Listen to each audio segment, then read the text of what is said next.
آپ ایک صوفی کی رائے لے، صوفی کو ہٹ کر آپ اسلام کی رائے لیں، اسلام کی طرف آتے ہیں۔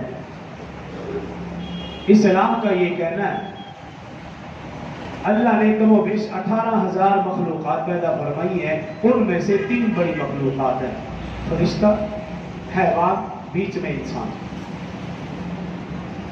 فرشتے نور کے بنے اور ان کے اندر روحانیت اور روح کی غذا عبادت، اور اس کے مد مقابل حیوان کے پاس جسم اور جسم کی غذا کھانا بھی، ان دونوں کے بیچ میں حضرت انسان ہے۔ انسان کے اندر روح بھی اور جسم بھی،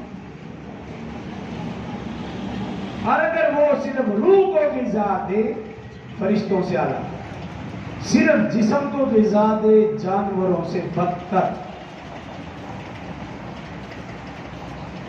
لیکن اسلام کہتا ہے صرف روح کو بھی غذا نہیں دینی، صرف جسم کو بھی غذا نہیں دینی، بلکہ اعتدال والا مذہب اختیار کرنا ہے، اور وہ ہے اسلام کا مذہب۔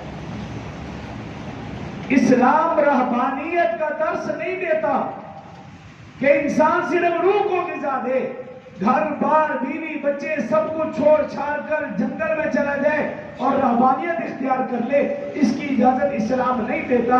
حدیث مبارکہ میں ہے لا رہبانیت فی الاسلام، اسلام میں رہبانیت نہیں ہے، اور اسلام اس چیز کی بھی اجازت نہیں دیتا انسان سب کو چھوڑ چھاڑ کر صرف اور صرف جسم کو غذا دے، کھاتا پیتا رہے، جانوروں والی زندگی اختیار کر لے، اس چیز کی بھی اجازت نہیں دیتا۔ جو شخص صرف اپنے جسم کی پرواہ کرتا ہے، قرآن پاک میں اولئک کالانعام بل ھم اضل، یہ کائنات کا سب سے بدترین جانور ہے۔